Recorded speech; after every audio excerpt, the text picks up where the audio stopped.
jangan sampai rekan-rekan tergiur oleh godaan-godaan dari siapapun ya, karena ini kompetisi kekuasaan.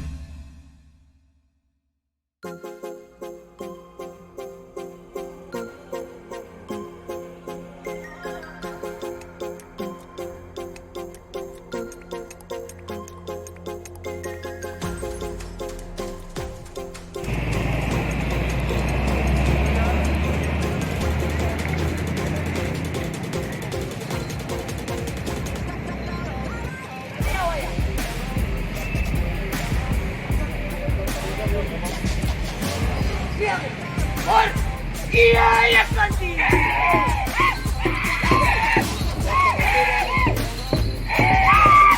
Iya, ya pasti.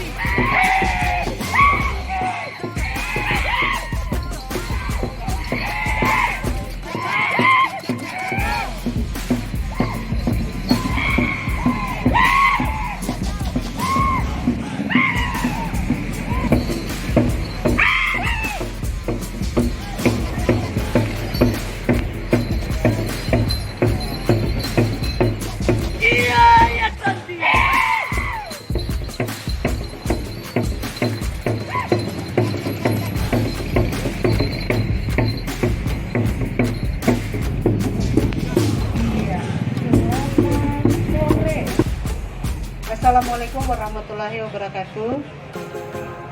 Shalom, salam sejahtera. Kami terus terang sangat menanti-nantikan kesempatan yang berbahagia ini, sehingga boleh bertatap muka langsung dengan Pak Ketua. Hari istimewa juga rekan-rekan Panwaslu Kecamatan. Mereka dari tadi siang sudah berkumpul di sini, Pak, menunggu kedatangan Pak Ketua.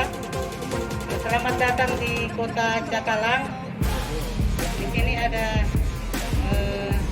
ikonnya Kota Cakalang dengan ada Gunung Dua Saudara dan Pulau Lembek yang istilahnya sebagai perisai Kota Bitung.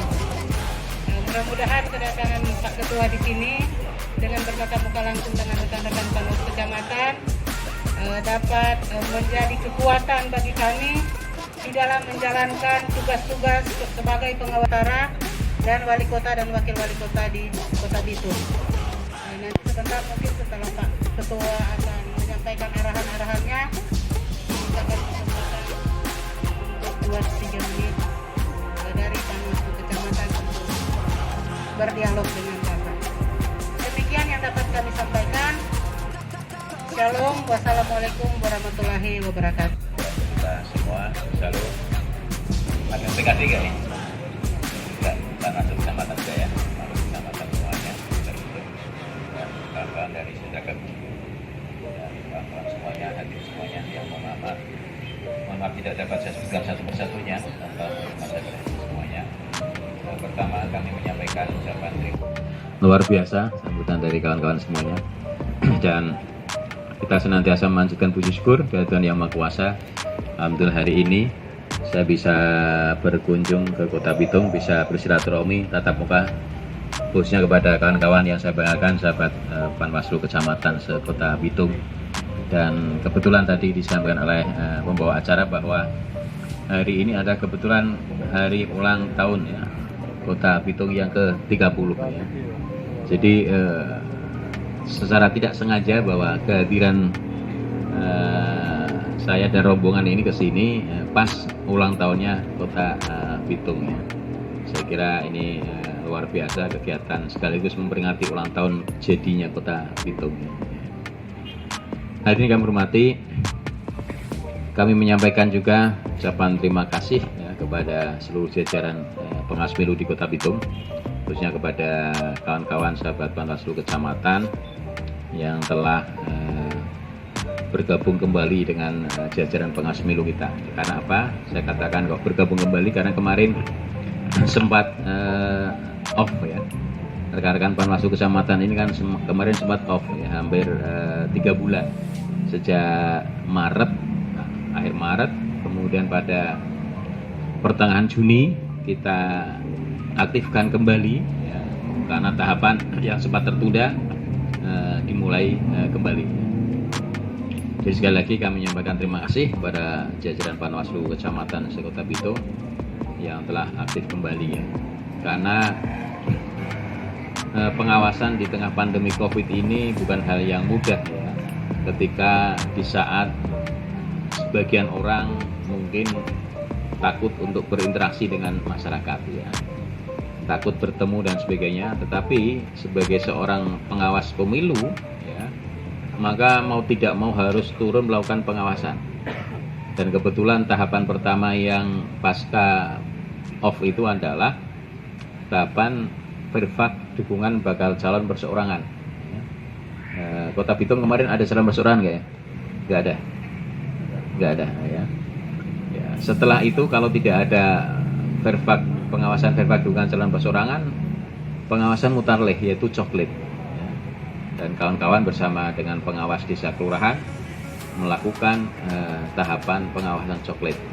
Dan hari ini juga berjalan pengawasan DPS ya, dan juga pengawasan kampanye yang sedang berjalan. Sekali lagi tahapan-tahapan itu membutuhkan sikap keberanian ya, untuk tentunya turun ke lapangan melakukan pengawasan tahapan mutarleh coklit dan sebagainya. Jadi sekali lagi kalau ini kami yakin kalau rekan-rekan Panwaslu kecamatan ini karena tidak ada rasa cintanya kepada Panwaslu kecamatan, tidak ada rasa pengabdian, tidak ada dedikasinya yang tinggi kepada jajaran pengawas pemilu, mungkin rekan-rekan ini sudah pada pergi ya, sudah hilang kemana, mungkin ada pekerjaan lain. Tetapi karena betul-betul jiwa rekan-rekan ini adalah memang jiwanya jiwa pengawas itu kan. Meskipun sudah di-off-kan 3 bulan, begitu dipanggil tidak ada lain kecuali dengan dijawab siap. Aplaus untuk kawan-kawan semuanya. Saya kira ini yang luar biasa. Sekali lagi kami menyampaikan apresiasi dan penghargaan, ucapan terima kasih atas nama Ketua dan Lembaga Bawaslu atas dedikasi rekan-rekan semuanya. Mudah-mudahan ini menjadi bagian pengabdian rekan-rekan semua dalam mengawal pilkada khususnya di Kota Bitung yang kebetulan Provinsi Sulawesi Utara ini ada pilgub. Jadi rekan-rekan ini mengawasi 2 pekerjaan pengawasan pilgub dan pengawasan pilkada Kota Bitung. Meskipun pengawasannya 2 tetapi honornya cuma 1. Uang kehormatannya cuma 1 gitu kan. Kehormatan cuma 1 ya, luar biasa. Jadi tidak usah Mary yang lain ya. Loh, Bawaslu kabupaten kota yang lain yang ada pilgub cuma 1 aja itu kan. Kerjaan pilgub aja honornya sama. Ini rezeki rekan-rekan semuanya yang ada pilkada bupati, wali kota, ditambah ada pengawasan pilgub. Ya tentunya pengawasan di tahapan pilkada lanjutan di tengah pandemi ini tentu ada hal yang berbeda ya dengan pengawasan ketika pada tahapan-tahapan kondisi normal ya. Terutama adalah persoalan bagaimana kita juga harus mengawasi mengenai protokol kesehatan kepada peserta dan juga masyarakat yang mengikuti kegiatan-kegiatan kampanye di dalam tahapan kampanye ini. Nah, itulah saya kira yang membedakan ya. Jadi di samping kita melakukan tugas pengawasan yang sifatnya substantif elektoral, tapi juga kita mengawasi hal yang non elektoral. Jadi mengawasi protokol kesehatan. Tetapi tentu kami pesan jangan kemudian yang diawasi hanya soal protokol kesehatan saja. Pakai masker atau enggak, hand sanitizer atau enggak, pakai sarung tangan enggak, itu kan. Terus yang substantifnya elektoral enggak diawasi gitu kan. Ini DPT itu ada DPT ganda atau tidak itu kan. Kemudian ini dalam kampanye ada money politik atau tidak, ada ujaran kebencian, saran dan sebagainya tidak terawasi. Semuanya dua-duanya harus tetap diawasi. Baik yang substantif elektoral itu maupun yang non elektoral. Ini karena di pandemi Covid sehingga ada tambahan pengawasan itu. Nah, pesan kami bahwa pengawasan terhadap persoalan protokol kesehatan ini tentu kita kedepankan persuasif, pendekatan persuasif, himbauan lebih dulu. Ya. Tidak semuanya harus dengan represi. Memang sesekali perlu adanya tindakan represi. Jadi maksudnya ada pertama harus lakukan upaya pencegahan sosialisasi. Kita kasih tahu peserta pemilihan ini mana yang boleh, mana yang tidak. Ya. Nah, ketika memang itu kemudian dilanggar ya kasih peringatan sesuai dengan PKPU 13. Ketika peringatan dihiraukan atau diabaikan, maka kita harus melakukan tindakan represif tegas, penghentian dan pembubaran. Ini saya kira yang diatur di dalam PKPU 13, gitu kan. Ada hal-hal yang baru saya kira soal pembatasan jumlah. Jadi di dalam metode kampanye saya kira sama, metode kampanye ada pertemuan terbatas, tatap muka, penyebaran bahan kampanye, pemasangan alat peraga, debat, kemudian kegiatan lain yang tidak melanggar undang-undang. Tetapi kalau kegiatan lain, kalau di dalam pilkada sebelumnya atau pemilu kemarin Pilpres bisa dengan tatap muka, dengan mengundang massa dan sebagainya. Nah, di PKPU 13 karena di pandemi Covid ini maka kegiatan lain tidak boleh dilakukan dengan tatap muka mengundang massa, tetapi hanya boleh dengan kegiatan daring sifatnya. Yang boleh bisa melakukan kegiatan dengan mengundang massa tatap muka langsung adalah pertemuan terbatas atau tatap muka, dan itu pun dibatasi jumlahnya maksimal 50 orang, 50 peserta. Itu yang menjadi pembeda. Jadi semuanya dilakukan hanya dengan semuanya daring, itu kira-kira. Yang bisa kegiatan langsung tatap muka adalah pertemuan terbatas dan tatap muka, dan itu batasannya 50. Kemudian pertanyaannya, kalau ada pelanggaran terkait dengan protokol kesehatan atau pelanggaran di kampanye itu, apa tindakan kita, apa kewenangan kita? Bawaslu oleh PKPU 13 diberikan kewenangan adalah pertama melakukan tindakan memperingatkan, memberi surat peringatan SP. Ketika 1 jam SP itu kita tunggu, tidak ada reaksi, tidak ada respon, malah diabaikan, tetap saja jalan, maka berikutnya adalah menghentikan atau pembubaran. Nah, membubarkan ini tentu kita tahu diri bahwa kita itu terbatas personilnya, maka penting rekan-rekan berkoordinasi dengan aparat lain, lembaga lain. Dalam hal ini adalah kepolisian, TNI, Satgas maupun Satpol PP. Di kecamatan ada Kapolsek ya, ada Dan Ramil, kemudian ada Trantip. Jadi bareng-bareng untuk melakukan pengawasan ini, dan kalau ada pembubaran ya bareng-bareng dilakukan pembubaran. Yang menyatakan ini melanggar atau tidak memang pengawas pemilu, Panwas Cam ini. Tapi soal eksekusinya mari bareng-bareng. Maka ini pentingnya kerja koordinasi dengan lembaga lain. Jadi tetapi saya kira yang penting adalah diupayakan adalah untuk pencegahan, karena ini soal kemanusiaan ya, menjaga agar tidak banyak orang terpapar karena protokol kesehatan yang diabaikan. Kemudian kegiatan kampanye atau pilkada ini menimbulkan klaster baru, klaster pilkada. Itu yang tidak kita harapkan. Jadi saya kira ketegasan kita dibutuhkan, tetapi sebelum adanya ketegasan represif maka harus dilakukan upaya-upaya pencegahan terlebih dahulu, maksimalkan. Saya kira koordinasi dengan LO pimpinan partai di tingkat kecamatan itu penting, mengkomunikasikan dan sebagainya. Kita kasih himbauan, kita tahu aturan itu. Rekan kami hormati, yang berikutnya adalah saat ini rekan-rekan ini juga melakukan tugas untuk segera rekrutmen pengawas TPS cukup. Tentu bahan pembekalan adalah aturan, regulasi, ya undang-undang dan PKPU khususnya PKPU pemungutan dan penghitungan suara. Memang PKPU pemungutan dan penghitungan suara sering saya katakan ini PKPU yang biasanya tebal, bukunya itu tebal kalau dibandingkan dengan PKPU yang lain. Kalau kita bandingkan dengan PKPU tahapan itu kecil, tahapannya paling halaman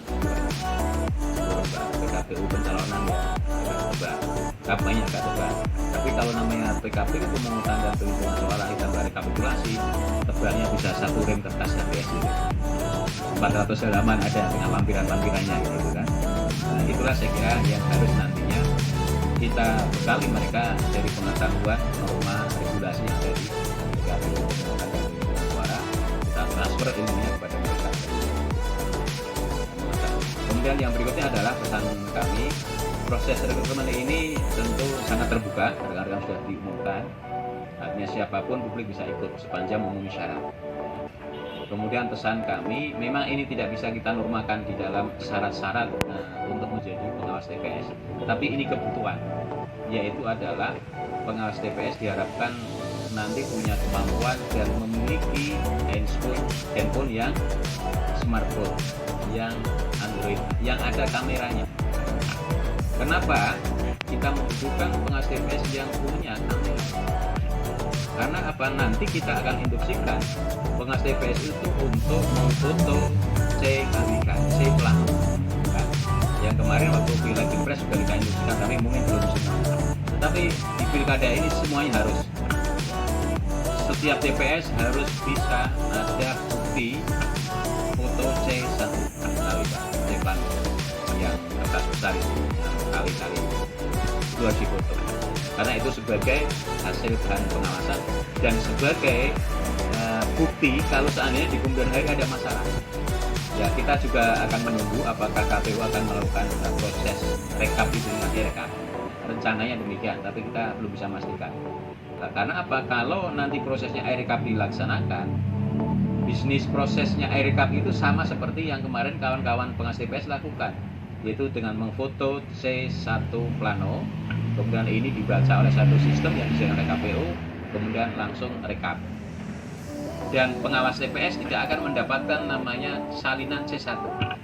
Dulu kan begitu C plano ada, disalin kepada C1 hologram. Ya.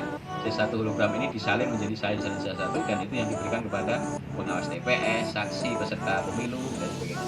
Nah, kalau memang rekap ini nanti dijalankan, maka pengawas TPS tidak akan mendapatkan itu. Termasuk juga saksi paslon tidak. Ini menghemat kerja-kerja KPPS. Hanya diberikan barcode untuk bisa mengakses si rekap. Nah, tentu kita membutuhkan alat pembimbingnya kalau ada masalah. Ya apa?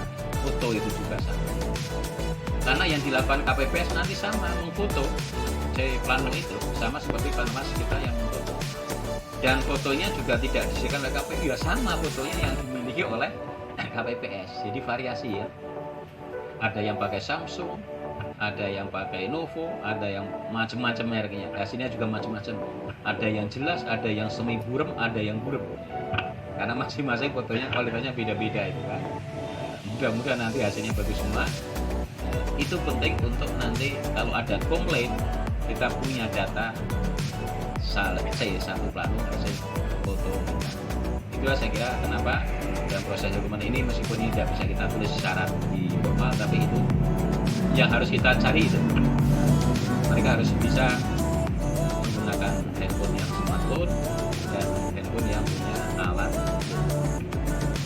Dan yang kedua ini saya kira karena ini kondisi pandemi COVID sesuai dengan ahli pandemi, sesuai anjuran Satgas juga, manusia keluarkan Satgas juga keluarkan surat juga kepada penyelenggara sebisa mungkin untuk jajaran laptop kita yang di pengawas TPS ini diharapkan usianya tidak melebihi 45 tahun. Mohon maaf, ini bukan berarti pesimis pada yang tua, belum tentu. Yang tua pun sehat ya banyak, yang muda pun kena aja ada juga, kan? Tapi coba kalau memang secara rasional yang usianya lebih muda itu lebih nanti karena ini kerja di lapangan di TPS ya.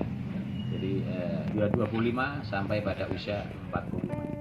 Saya ini bukan berarti yang tua itu tidak punya kemampuan, tetap kemampuan tapi akan mungkin lebih menghindari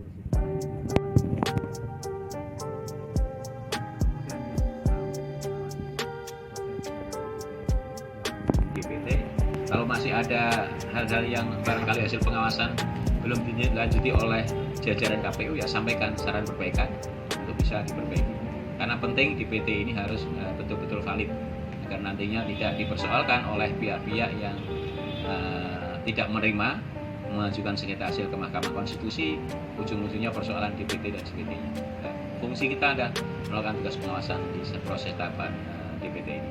Dan tentu pengawasan kampanye ini juga masih banyak, masih lama waktunya. Tanggal 26 sampai 5 Desember itu 71 hari. Jadi 26 sampai sekarang, jadi sekarang posisi tanggal 10. Ya sekitar baru 14 hari, ya 2 minggu ini. Masih banyak waktu, masih panjang, maka tentu harus disiapkan pengawasan. Dan ketika pilkada bupati wali kota, titik-titik kampanye banyak kegiatan di kecamatan. Ya. tidak di kota-kota, tapi banyak di kecamatan karena wilayahnya ada di kecamatan. Jadi kawan-kawan, rekan-rekan sahabat Panwaslu kecamatan, tentu dibutuhkan mobilitas tinggi untuk bisa melakukan pengawasan tahapan kampanye. Yang selanjutnya tentu kami berharap rekan-rekan semua dalam melakukan tugas sebagai pengawas, sebagai penyelenggara ini tentu harus memegang prinsip kerja profesional, profesional dan menjaga integritas. Integritas dalam artian kita harus patuh pada kode etik sebagai penyelenggara. Ya, salah satu antara lain adalah soal bagaimana harus menjaga kemandirian, harus menjaga netralitasnya, harus objektif, tidak memihak, ya, dan memang bekerja secara profesional. Jangan sampai rekan-rekan tergiur oleh godaan-godaan dari siapapun, ya, karena ini kompetisi kekuasaan. Juga bisa terjadi juga potensi-potensi menarik-narik untuk bagaimana cara mengangkat pasangan calon tertentu dan sebagainya, dengan materi dan sebagainya, rayuan-rayuan materi juga barangkali ada.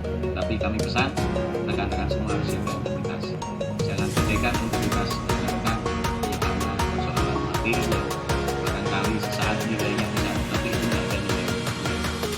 Dan itu jangan diberikan materi.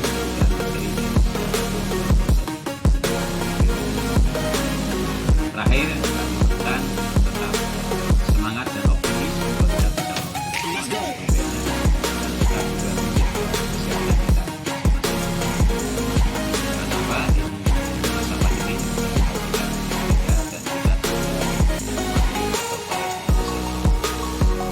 mudah-mudahan COVID ini cepat berlalu dan kita bisa sampai tahapan selesai. Demikian yang dapat saya sampaikan. Terima kasih. Mohon maaf bila ada kekurangan, kekhilafan, tutur kata yang kurang berkenan di hati Bapak Ibu semua. Assalamualaikum warahmatullahi wabarakatuh. Selamat